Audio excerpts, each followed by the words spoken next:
Hello students, स्वागत है आप सभी का हमारे इस नए क्लास में। अभी इस क्लास में हम पढ़ने वाले हैं जो सीबीएसई क्लास 10th जो है, जो फर्स्ट फ्लाइट का बुक है, उसका चैप्टर नंबर जो 3 है, 2 स्टोरीज़ अबाउट फ्लाइंग। उसके 2 पार्ट हैं। जो पहला पार्ट है वो हिज फर्स्ट फ्लाइट है, जो कि एक समुद्री पक्षी के बारे में है, यानी कि सी गल के बारे में है। जो दूसरा पार्ट है द ब्लैक एरोप्लेन, किसी एरोप्लेन के बारे में है, किसी पायलट के बारे में है स्पेशली। तो उसी को हम पढ़ने वाले हैं। तो अभी जैसा कि इसके पहले पार्ट में हमने पढ़ लिया था हिज फर्स्ट फ्लाइट, यानी कि समुद्री पक्षी के बारे में, यानी कि सी गल की स्टोरी हमने पढ़ लिया था पहले पार्ट में। ये जो पार्ट 2 है, और इसीलिए 2 स्टोरीज अबाउट फ्लाइंग का जो पार्ट 2 है, यानी कि द ब्लैक एरोप्लेन, तो अभी हम इसी को पढ़ने वाले हैं, यानी कि पार्ट 2 को हम पढ़ने वाले हैं। चलिए देखिए, पार्ट 2 को हम देखेंगे। ये पार्ट 2 है द ब्लैक एरोप्लेन। मतलब किसी एरोप्लेन के बारे में कुछ बताया जा रहा है, किसी पार्टिकुलर, किसी खास एरोप्लेन के बारे में बताया जा रहा है। तो एट फर्स्ट सबसे पहले मैं बता दूं आपको कि इस वीडियो में हम देखने वाले हैं इस चैप्टर की पूरी स्टोरी, माने पूरी कहानी को कवर करने वाले हैं, और इसका पैरा वाइज एक्सप्लेनेशन होगा। ये स्टोरी आपको बहुत अच्छी तरीके से समझ में आने वाला है। तो मैं उम्मीद करता हूँ कि आप अंत तक बने रहिएगा। चलिए देखिए, स्टार्ट करते हैं हम। यह पैरा वाइज एक्सप्लेनेशन। ये जो चैप्टर जो 2 है, पार्ट 2 है द ब्लैक एरोप्लेन, इसमें स्पेशली एक एरोप्लेन के बारे में बताया गया है जिसको ऑथर खुद उड़ा रहा है। देखिए, द ऑथर इज़ फ्लाइंग, यानी कि ऑथर यानी कि राइटर जो है, लेखक, वही उड़ा रहा है एक एरोप्लेन को। उस एरोप्लेन का पार्टिकुलर नाम था डेकोटा DS-088 आफ्टर मिडनाइट, यानी कि आधी रात्रि के बाद में, यानी कि 1 बजे 2 बजे समथिंग। देखिए फिर समझिए, जो ऑथर है ना, राइटर जो है, राइटर कौन है? द ब्लैक एरोप्लेन के राइटर जो ऑथर हैं वो फ्रेडरिक फॉर्सिथ हैं। फ्रेडरिक फॉर्सिथ इसके राइटर हैं। जो ऑथर हैं एक एरोप्लेन को उड़ा रहे हैं, एरोप्लेन का नाम है डकोटा DS-088, जो आधी रात्रि के बाद में उड़ा रहे हैं। The moon was shining and coming up behind him in the east. और रात्रि में जो है, आधी रात के बाद में जो एरोप्लेन उड़ा रहे हैं, और जो चाँद है ना, बहुत काफ़ी चमक रहा है, और कमिंग अप ऊपर आ रहा है उनके पीछे, ईस्ट साइड में, यानी कि पूर्वी दिशा में जो चाँद है ऊपर आ रहा था, माने उनके पीछे।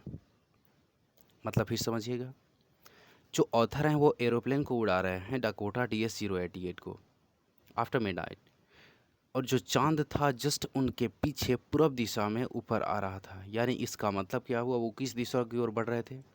वो ईस्ट यानी कि वेस्ट साइड में बढ़ रहे थे, यानी कि पश्चिम साइड में वो जा रहे थे। Stars were shining in the clear sky, साफ सुथरे आकाश में स्टार्स भी चमक रहे थे, तारे चमक रहे थे। He was flying his aeroplane, अपने एरोप्लेन को उड़ा रहे थे, over France back to England, France से होकर उन्हें इंग्लैंड जाना था। 1 सेकेंड समझते हैं।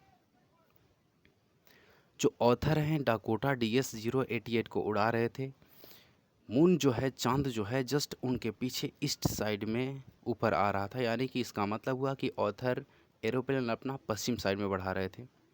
स्टार्स बिल्कुल चमक रहे थे क्लियर स्काई में, वो अपनी एरोप्लेन को उड़ा रहे थे, फ्रांस से इंग्लैंड की ओर जा रहे थे। और वो सोच क्या रहे थे? बहुत काफ़ी खुश थे। He was thinking about his holiday, वो अपनी हॉलीडे, छुट्टी के बारे में सोच रहे थे। ही वॉज ड्रीमिंग, वो सपने देख रहे थे। His breakfast with his family in England, कि इंग्लैंड पहुंचने के बाद में हमें हॉलीडे मिलेगा और अपनी फैमिली के साथ मैं ब्रेकफास्ट करूंगा, ऐसा ऑथर सोच रहे थे। ही इन ग्ली, ग्ली का मतलब होता है खुश, माने वो खुशी मूड में, called Paris control room, Paris control room में फ़ोन किए, एंड टोल्ड दैट, और उन्होंने कहा कि he was on his way to England, कि वो अपने रास्ते इंग्लैंड की ओर बढ़ रहे हैं, आ रहे हैं। उन्होंने बताया, इन्फॉर्म किया। द कंट्रोलर एक्नॉलेज्ड, उन्होंने स्वीकार किया, and advised to turn 12 degree west, और कंट्रोल रूम से एक ऐसा सजेशन आया कि आपकी एरोप्लेन जो 12 डिग्री ईस्ट साइड में हो चुकी है, उसको वेस्ट साइड में ले लीजिए। और वैसा ही उन्होंने ऑथर ने कर लिया। अब देखिए आगे। He turned to that direction, 12 degree west को उन्होंने ले लिया। एवरीथिंग वॉज गोइंग वेल, सब कुछ अच्छा जा रहा था, सब कुछ अच्छा चल रहा था। Paris was about 150 kilometres away, और पेरिस करीब करीब 150 किलोमीटर दूर था। He saw then the stormy clouds, तब तक उन्हें बहुत काफ़ी एक भयावह, एक तूफ़ानी क्लाउड्स नज़र आती है ऑन हिज वे, वो अपने रास्ते पर। He could neither go above this storms and nor down, यानी कि जैसे ही वो जा रहे थे, आगे बढ़ रहे थे, और करीब करीब पेरिस 150 किलोमीटर दूर था, उन्होंने क्या नोटिस किया कि स्टॉर्मी क्लाउड्स, तूफ़ानी जो बादलों से घिरा पूरा बहुत काफ़ी ब्लैक जो क्लाउड्स था, बहुत काफ़ी तूफ़ानी था, बहुत काफ़ी स्टॉर्मी था, उनके सामने था। और वो ना ही ऊपर की ओर से जा सकते थे, और ना ही नीचे की तरफ से जा सकते थे। ही वॉज टेरिफाइड, वो बहुत काफ़ी डरे हुए थे। And he did not know, और उनको ये पता नहीं चल पा रहा था, वो समझ नहीं पा रहे थे कि what to do for a moment, कि मैं करूँ क्या। उनको समझ में नहीं आ रहा था कि क्या करें। तब क्या हुआ, ही डिसाइडेड, उन्होंने सुनिश्चित किया to go back to Paris. उन्होंने डिसाइड किया कि हमें पेरिस जाना चाहिए, वापस चला, मतलब हमको पेरिस जाना चाहिए। But there was no sufficient fuel, लेकिन जहाज़ में सफिशियंट यानी कि पर्याप्त मात्रा में ईंधन भी नहीं था। एंड नेक्स्ट, और दूसरी बात थी कि he wanted to get home, वो चाहते थे कि हम अपने घर पे जाएं। सो इसीलिए ही टुक रिस्क, उन्होंने रिस्क लिया।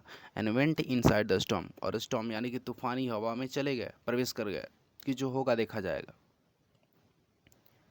ही कुड सी नथिंग, वो कुछ नहीं देख सकते थे। इन द स्टॉर्म, स्टॉर्म यानी कि उस स्टॉर्म में, तूफ़ानी हवा में, ब्लैक क्लाउड्स में कुछ नहीं देख पाते थे। सब कुछ अंधेरा था, सब कुछ ब्लैक कलर का दिख रहा था। Aeroplane is turning ahead, aeroplane बहुत मतलब आगे बढ़ रहा था। He looked at the compass, उन्होंने कंपास की तरफ देखा, but it did not work, उन्होंने कंपास की ओर देखा, कंपास भी कुछ काम नहीं कर रहा था। Then he tried on radio, तब उन्होंने रेडियो को प्रयास किया, but he could not contact to the control room, radio को प्रयास किया उन्होंने, लेकिन रेडियो भी काम नहीं कर रहा था, वो कंट्रोल रूम में कंटेक्ट नहीं, संपर्क नहीं कर पाया। मतलब he was now lost in the storm, वो स्टॉर्म में बिल्कुल तरीके से वो भूल चुके थे। मतलब सारे डिवाइसेस उनके ख़राब हो चुके थे, कुछ कहीं से मदद नहीं मिल रहा था। वो अंत में वो अपने आप को भूला, यानी गुमशुदा मान लिए, माने वो मान लिए कि वो रास्ता भूल चुके हैं। तब होता क्या है, देखिए, ही देन, तब उन्होंने साह एन अनदर एरोप्लेन, उन्होंने तब उसी स्टॉर्मी क्लाउड्स में उन्होंने एक दूसरी एरोप्लेन को देखा। With no lights and wings, जिसके लाइट नहीं थे और उसके पंख भी नहीं थे। किसके, एरोप्लेन के। मतलब उसी स्टॉर्मी क्लाउड्स में उन्होंने दूसरी एरोप्लेन को देखा जिसके लाइट नहीं थे और विंग्स नहीं थे, पंख नहीं थे।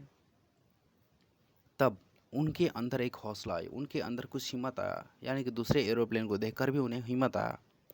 द पायलट, जो दूसरे एरोप्लेन का जो पायलट था ना, waved his hand to follow, उसने अपना हाथ हिलाया, और ऐसा उन्होंने हाथ हिलाया, ऐसा लग रहा था कि वो कह रहा है ऑथर को कि तुम मुझे फॉलो करो। द ऑथर थॉट, ऑथर ने ऐसा सोचा, he was trying to help, कि वो मेरी मदद करना चाहता है।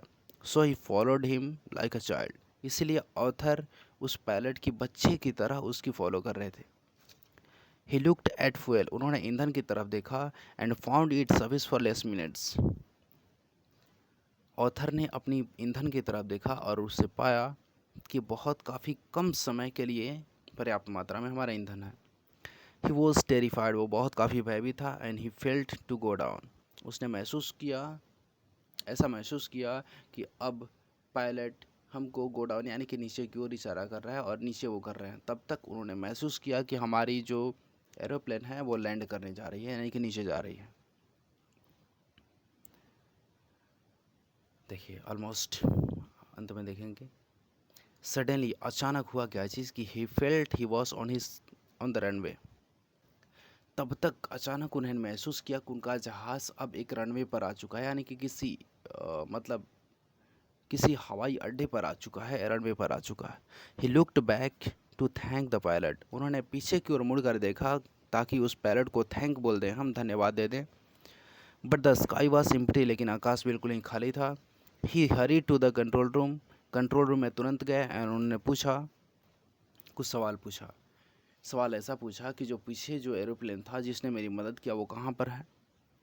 लेडी स्टाफ, जो लेडी स्टाफ थी वो लाफ्ट, वो बहुत काफ़ी हंस दी, ठहाके लगा दी। एंड इन्फॉर्म्ड, और उसे बताई, सूचना दी कि there was no another aeroplane except his, कि आपके अलावे दूसरा कोई एरोप्लेन आकाश में आज नहीं उड़ रहा था जो कि हमारे डिवाइस पर बता रहा।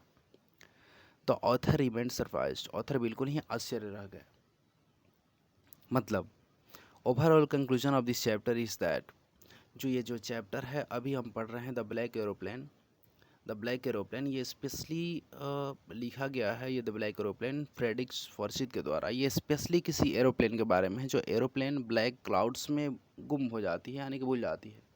ऑथर खुद इसको उड़ा रहे थे, और जब गुम हो जाती है तो किसी दूसरे ब्लैक एरोप्लेन ने इनकी मदद किया, और जब उसके बारे में जानना चाहें तो सारे लोग ये बता रहे थे कि सिर्फ आप ही की एरोप्लेन आकाश में उड़ रही थी, दूसरा कोई एरोप्लेन नहीं था।